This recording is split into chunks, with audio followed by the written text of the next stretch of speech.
So this video is a demonstration of how I've been using Google Earth to help myself with my flight planning and recognizing terrain features to go along with the aviation sectional chart that I have to use as well.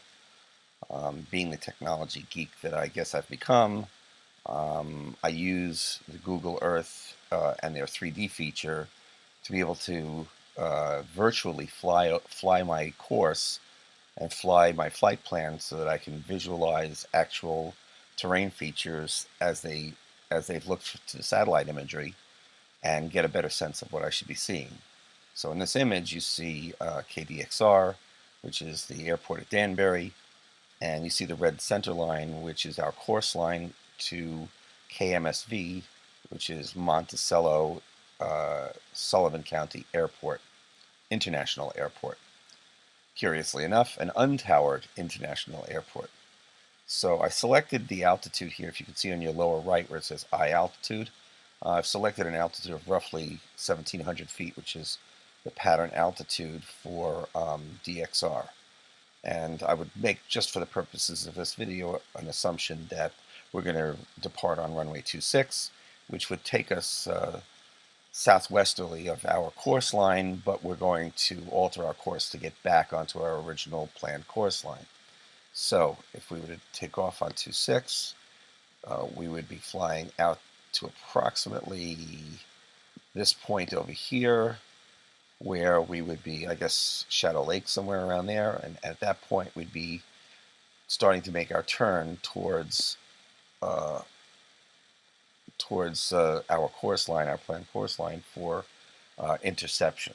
Also, we're going to be increasing in altitude, so I'm going to go from our pattern altitude of 1,700 feet to 3,000 feet just until we get a little further out, and we should be seeing some features like the Haynes Pond or the East Branch Reservoir, and we'll get a little further out, and we're also going to be a little further up. So I'm going to go back closer up to our pattern, this will be our cruise altitude of about 4,800 feet. I'm just trying to get that closer. That was 4,500 feet, I'm sorry. So 4,500 feet, we'll rotate our view down so we can see.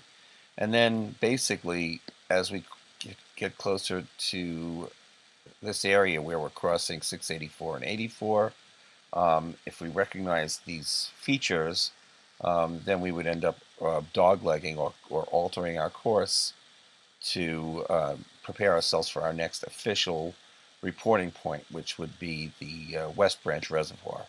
And I believe I see it coming up, and Glen Ida Lake. So that would be the first official point that we'd be looking for, so that we'd know we were going in the correct direction. We fly along a little further, and if you can see in the distance, we're starting to see the Hudson River. I would look out for Barrett and China ponds just unofficially, because they're familiar. They're two ponds that are next to each other. They'll follow the tip of the reservoir, and I'll know that I'm heading in the correct direction. As I get further along, as you can see, there are lots of other little ponds, and it's easy to mistake them one for the other if you're not looking carefully. But this lake straight ahead is Canopus Lake, and it's a fairly large feature, and as we get closer, we should be able to see it, and it should run transverse to us. Up ahead again is the Hudson River, and we can just start to make out Stewart Airport, KSWF, and over there, this little mild or slight horizontal blue line is what is going to be Orange Lake. So we'll fly a little further, and curiously enough, there's a reservoir on top of this mountain ridge here called Beacon Reservoir. And, we might notice that it's not an official reporting point, but our next official reporting point is the Hudson River. Stewart Airport can be clearly seen.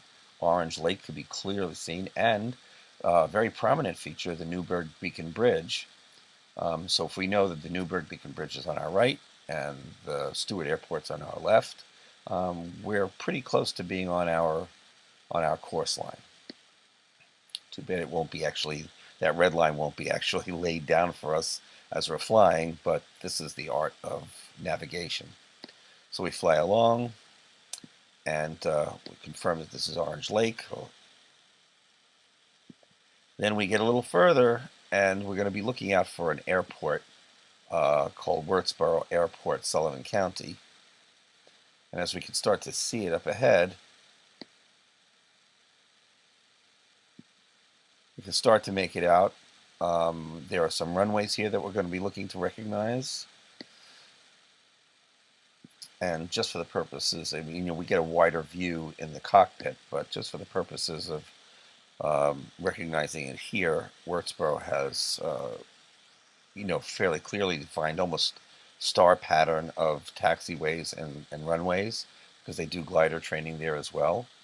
So we'd be coming across Wirtsboro, and I can start to see that in the distance what looks like a little town or a city, and I believe that, having read my map before, my chart, excuse me, that this is Monticello, and we should be seeing Kiamisha Lake. And at some point, somewhere around at this point, I'm going to be reporting in. It's going to be close to our 10-mile point of reporting in. And at 6 miles, based on my calculations, descending from 4,500 feet to 2,400 feet, which is the pattern altitude at our destination airport, it'll take me 4 minutes to descend at a rate of 500 feet per minute. So we move along, and we get close to our reporting point. We call in just to let them know that we're approaching and the direction from which we're approaching. There's Kiamisha Lake. We can see the beginnings of the airport out in the distance. And at this point, we're going to start descending. So features will get closer.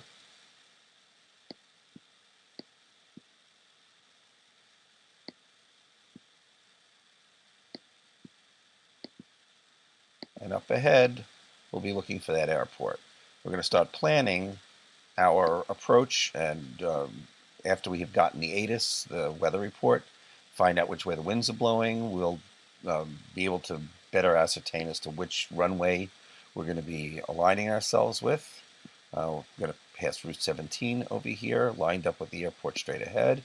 Again, that way we would sort of know that we were still on course. And then as we approach, we should be down somewhere around 2,400 feet.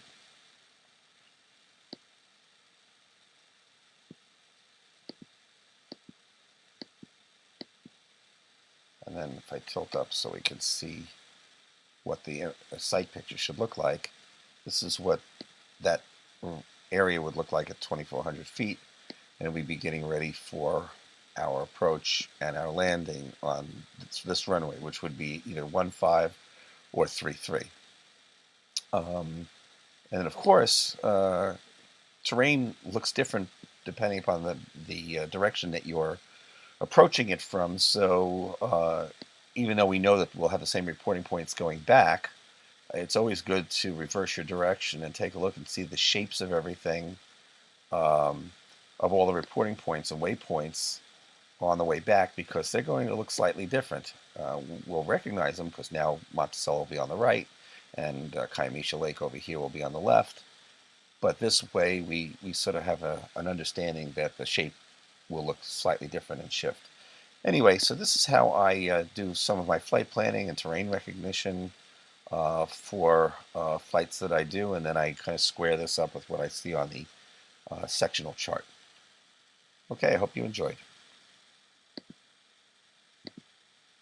This is just a little addendum to my Google Earth video I just showed you. I'm including this because there are other waypoints or other recognizable points that I don't necessarily use as waypoints, but that I can keep track of just because I make myself aware that they're there and that I should be looking for them. They aren't official waypoints where I'll be timing them for my pilotage, making sure that I arrive and that my speed is correct and that I arrive on time. But they're there nevertheless. So for instance, here's DXR, here's Danbury over here. We'll be passing by where our course line crosses Route 84. However, I'm not using that as a reporting point. It's actually way too close. It's only a mile or two away, maybe 3 miles away, and I'll be at that point while I'm climbing and at the beginning of my climb, so I'm not really going to be paying attention to that right now. However, I'll start to see the East Branch Reservoir, but again, too close, so I have green push pins for where I want to be aware that there are features that I'm going to be looking for, but not ones that I'm going to be using as waypoints or reporting points. As I move further along, there's my first reporting point or waypoint. That's my West Branch Reservoir, Glen Ida Lake. And it's a fairly big feature, so it's more easily seen from the air. And at this point, I'd be up 4,500 feet or 4,500. We go across, again, all the little push pins. The green ones are things I just want to make mental notes of, but not write down officially on my flight plan. Now, Canopus Lake is going to show up on my SkyVector video, which is uh, an aviation chart version of this, and just so you can see how they correlate. As we move along, you'll see 84 meanders. It goes over the Newburgh Beacon Bridge, and it crosses our path once again. I'm going to use the Hudson as my waypoint because it's just so large and so easily recognizable, plus the Newburgh Beacon Bridge. And a little further along is Stewart Airport over here, as I said in my earlier video, Orange Lake. Those are things that are more easily seen. They're larger features. Then as we go across, we're going to pass this huge expanse of, kind of like a patch of different areas of farmland that are very hard to distinguish from each other. But the distance between this red waypoint here, which is Orange Lake and Stewart Airport, and my next one, which is going to be Wurtsboro, is only about 15 miles. So it's not that far to fly. I should be able to see one from the other, or within minutes see one from the other. Here's our Wurtsboro. Again, there's some roads that pass through. And as we get closer, there's Kiamisha Lake. Here's Monticello. And again, we have major roads that pass through or cross our flight path. So I just wanted you to know that there are lots of features that we look for, but not all that we count as part of our waypoints on our flight plan. All right, just to clarify, and hope you enjoyed.